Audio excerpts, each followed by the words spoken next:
नमस्कार. अनिकाज किचनमध्ये तुमचं खूप मनापासून स्वागत आहे. टेस्टी असं हे शरीराला थंडावा देणारा सरबत तुम्ही पाहू शकता. खूप छान टेस्टी आहे आणि याच्यामध्ये साखरेचा वापर केलेला नाही, गुळाचा वापर केलेला आहे. त्याच्यामुळे खूप हेल्दी टेस्टी असं हा सरबत झालेला आहे.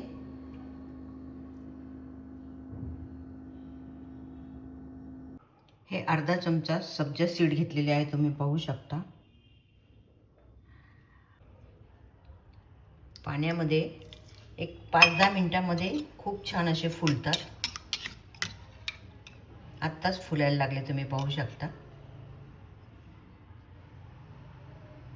हा गोंद कतिरा आहे, तुम्ही पाहू शकता.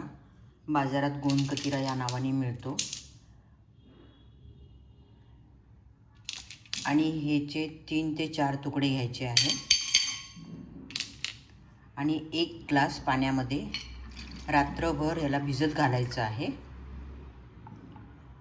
किंवा 4 ते 5 घंटे जरी भिजत घातलं तरी चालेल. गोंद कतिरा किती मस्त फुलला आहे, तुम्ही बघू शकता. अगदी जेलीसारखाच झालेला आहे. या गोंद कतिराला अशी स्वतःची चव नाही आहे, पण ही शरीराला थंडपणा देण्यासाठी खूप फायदा आहे, म्हणून ही उन्हाळ्यातच घेतली जाते. आणि गोंद कतिराचे खूप फायदे आहेत. पोट साफ होते, पचनसंस्था सुधारते, रक्त शुद्ध करते आणि त्वचेसाठी तर फायदा होतो. त्वचेची सुंदरता वाढते. यात फोलिक ॲसिड व प्रोटीन भरपूर असते आणि वजन कमी करण्यासाठी सुद्धा गोंद कतिराचा उपयोग होतात. कॅल्शियम, मॅग्नेशियम भरपूर असतात. असा हा बहुगुणी आणि शरीराला थंडावा देणारा गोंद कतिरा. एक भांडं घेतलं आहे आणि त्याच्यामध्ये एक थंडगार चिल्ड असं वॉटर 1 ग्लास घ्यायचा आहे आणि ह्याच्यामध्ये हा गोंद कतिरा आहे तो 1 चमचा घालून घ्यायचा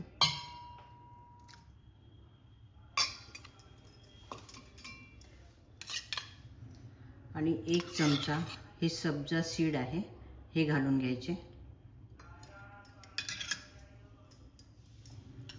आणि थोडंसं जिरा पावडर, हे काळं मीठ आहे हे घालून घ्यायचं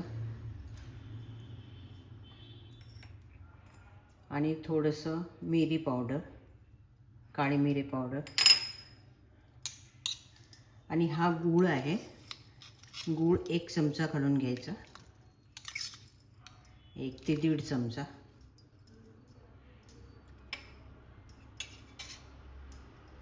नंतर याला छान मिक्स करायचं.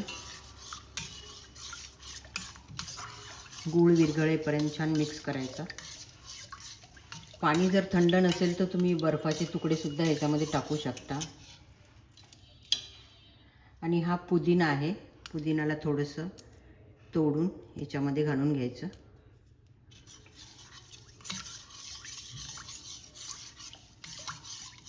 नंतर याच्यामध्ये अर्धा लिंबू चिरून घ्यायचा आणि याच्यामध्ये लिंबू पिळून घ्यायचा. शरीराला थंडावा देणारा असा हा सरबत खूप करून बघा. तुम्हाला जर ही माझी रेसिपी आवडली तर जरूर लाईक, शेअर, सबस्क्राईब करा. सबस्क्राईब केल्यानंतर समोर बेल आयकॉन येते ते दाबा, म्हणजे नवीन रेसिपी अपलोड झाल्यानंतर लगेचच नोटिफिकेशन मिळेल. असा हा टेस्टी सरबत.